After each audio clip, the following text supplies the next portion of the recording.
Bueno, amigos, estamos con Xavier Martínez, uno de los prospectos más calientes del boxeo, una de las figuras que forma parte del establo de Floyd Mayweather y que este 15 de mayo va una pelea importante contra el veterano Juan Carlos Burgos. My friends, we are here with Xavier Martínez, one of the top prospects in boxing, a guy who's part of the Floyd Mayweather stable and one of the figures that could grow a lot in boxing. You have a very tough fight May 15 against Juan Carlos Burgos. How has been your camp and what do you expect from this fight? My camp has been great. I'm ready to fight. And I expect this fight to, I know I'm gonna win, but I expect this fight to, be a good fight. Burgos has a lot of experience. He's fought some top guys, but I feel like I prepared well for this fight, and with my abilities, I know I could, beat him. I saw your last fight against Claudio Marrero. I know Claudio Marrero because he used to train a lot here in Miami. He's a guy, he's a tough guy.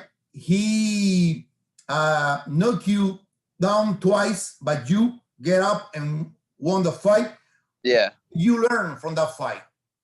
What I learned is, don't get too comfortable, because I was winning the fight pretty convincingly. And then, I took my foot off the gas for, a couple seconds and, he got me. But, I learned from it. This sport's all about learning every fight. And, just because I got knocked down, I wasn't ashamed of it. It's part of the sport, Two veterans enrolled, Marrero, Burgos. What is the next step for you? My next step is I want a world title. I feel like after, this fight, I feel like I'll be ready for a world title. Do you have someone in mind? Do you want some rope that you want to follow? I don't have no one in mind, but someone that I probably will be fighting is a Chris Colbert. We've already had our exchange of words before. But actually, that is a fight I would like with Chris Colbert. But, anybody else, at the end of the day, it doesn't matter, But, I just want a title shot, so it doesn't matter who it is. Like I said, I feel like I'm ready, and, I want my title shot.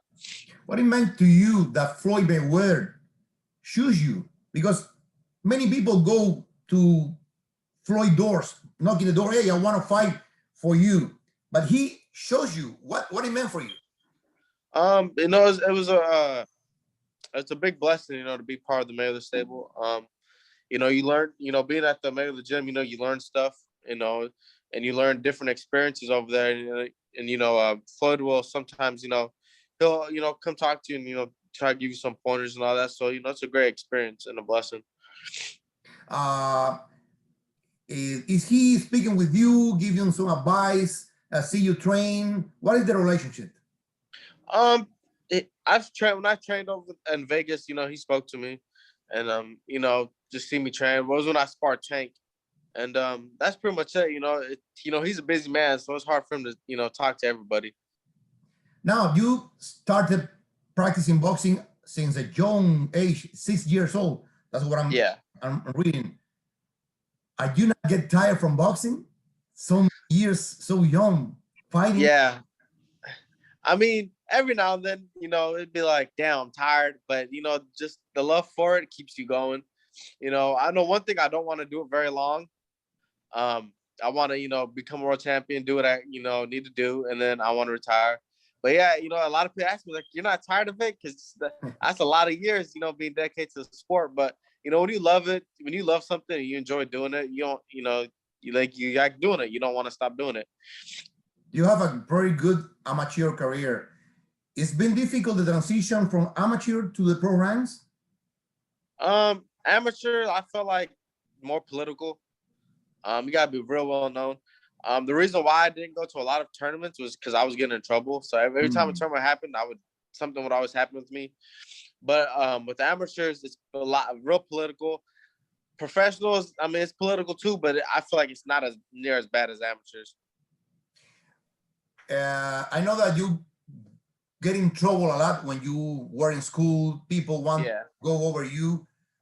Now, when you see those years, this first years, What do you see in the past? That I grew a lot. Because as a little kid, I was a hothead. You know, I always wanted to get into fights, and I don't know, I just had that. I guess I had too much energy. But you know, now I look back on, like, man, like, boxing saved my life. You know, boxing kept me on the right path. And you know, even though I made some mistakes, still when I got to high school, middle school, but as far as anything else, it really saved my life. Especially having my dad in my life helped me out a lot. I think that maybe when you were in elementary school, people thought that can be over you. But in high school, if they know that you were in boxing, they have to be very aware of that, no? Yeah, no, high school was a lot smoother. I was just being a knucklehead. When I was getting in trouble, I wasn't so much fighting, I was just doing dumb stuff. But yeah, once I pretty much started boxing, I wasn't getting fights no more. No more physical like trouble and none of that. Now you have 23 years old. With 25 years old, in a couple of years, how do you see yourself? I see myself as a world champion. You know, I want to see myself as a world champion, and you know, a bigger name in the sport of boxing. And you know, I got a daughter on the way, so I'll also, you know, be a great father. Well, my friend, thank you for your minutes. Thank you for your time. Hope you see you victorious May 15th. Thank you. So take care and good luck in your career. Thank you. I appreciate it. Have a good one.